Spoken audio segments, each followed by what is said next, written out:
heroes often feel undefeatable. They always find a way to save the day, so when we lose them, especially if they are one of our favorites, it can leave us curled up in a ball, reeling. Spider-Man has met his end a few different times in the comics, but I still think one of the most heart-wrenching defeats for everyone's favorite neighborhood Spider-Man comes from outside of the main continuity actually, happening instead in the original continuity of Ultimate Comics. Here Spider-Man was defeated by the ultimate version of Green Goblin. The fight is a brutal one that sees Peter unmasked and forced to fight to save not just his neighborhood but also his loved ones, including Aunt May and MJ. In the end, he seemingly manages to take out Green Goblin, but at the extreme cost of his own life. Now, granted, as heartbreaking of a read as this is, we would of course later learn that both of these two survived, but that revelation wouldn't come until much later down the line, giving us a long time to mourn what felt like a devastating loss. The Death of Superman was a crossover story that was meant to shock readers and show them that the invincible and once undefeatable Superman they'd come to know over the years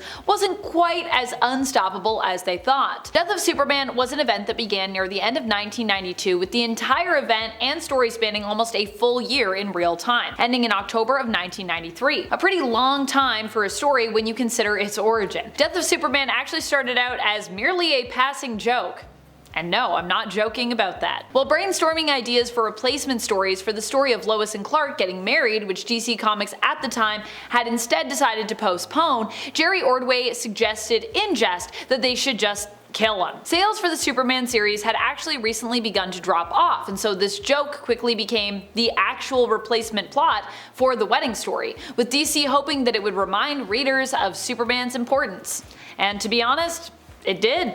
This one comes to us from an alternate reality, from a story known as Thanos Wins in issue number 17 of the 2016 Thanos series, with this arc in the series written by Donny Cates. Here we see the Fallen One, who is a now shiny onyx, formerly silver, surfer deemed worthy enough to wield Mjolnir. He fights against King Thanos, who has killed almost all life in the cosmos. The Fallen One attempts to make Thanos pay and initially has the upper hand in this fight, but in the end is beaten back, impaled, and torn asunder before being completely pulverized. Ugh. There was a point when I definitely saw this death running headlong at us, but I was hoping, like almost everyone, that we simply wouldn't have to confront it. In the MCU, Black Widow chose to sacrifice herself to recover the Soul Stone, which the Avengers needed to rebuild the Infinity Gauntlet, reverse the effects of the snap, and save, 50% of the universe, no big deal, including other fallen heroes, friends, and family. We knew someone would have to be sacrificed in order to get the Soul Stone, we knew it was coming, and yet somehow it still left me surprised.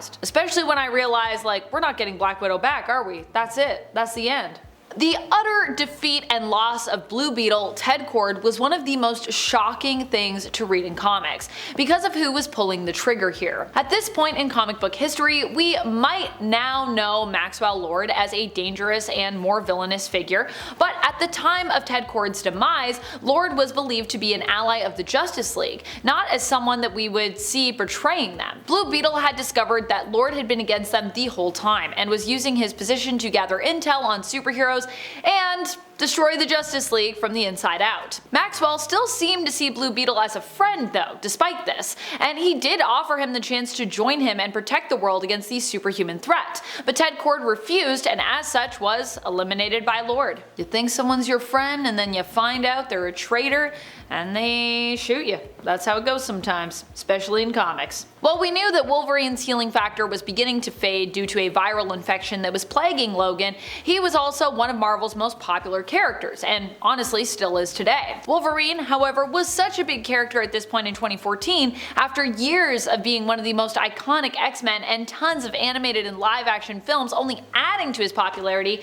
that of course no one expected that Marvel would eliminate him. And yet in September of 2014, the death of Wolverine began, which saw Wolverine hunted down by his enemies thanks to a bounty that had been placed on his head by Viper. Although actually the founder of Weapon X, Dr. Abram Cornelius, had been behind this plot to capture Wolverine. During a fight with Cornelius, Wolverine finds himself covered in liquid adamantium, which hardens around him. And due to his healing factor being on the fritz, he suffocates and he dies. Don't worry though, like all things in comics, it would not be permanent. For this point, we're talking about Emperor Joker and the tragic and never-ending defeat of Batman at Emperor Joker's hands. Emperor Joker, for those that don't know, is an extremely powerful version of the Joker who came to be after Joker gets 99.99% of Mr. Mxyzptlk's power after tricking Mr. Mxyz out of it. Mr. Mxyz was going to give Joker actually 0.01% of his power, but instead was tricked by the Joker into giving him, well, the exact opposite percentage. The Joker then uses his newfound power to do a bunch of awful things, with one of the worst being, well, at least in Batman's case, to torment Batman on a daily basis before killing him at the end of every single day,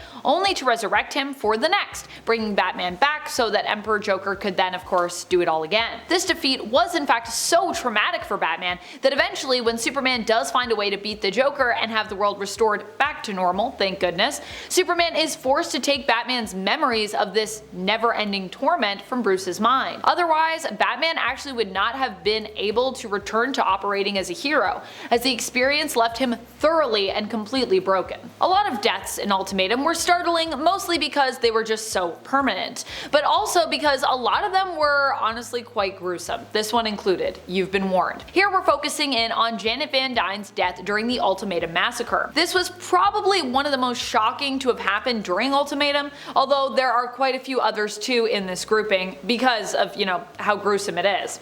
Like I said, there's quite a few of them that were, but this is one of them. Here, Janet dies by being eaten by the Blob, and just FYI, it wasn't like she was small at the time and he just accidentally swallowed her or something like that. It wasn't at all that arbitrary or just easily dismissed in your mind. This was a gruesome, I'm gonna eat you while you are life-size kind of thing.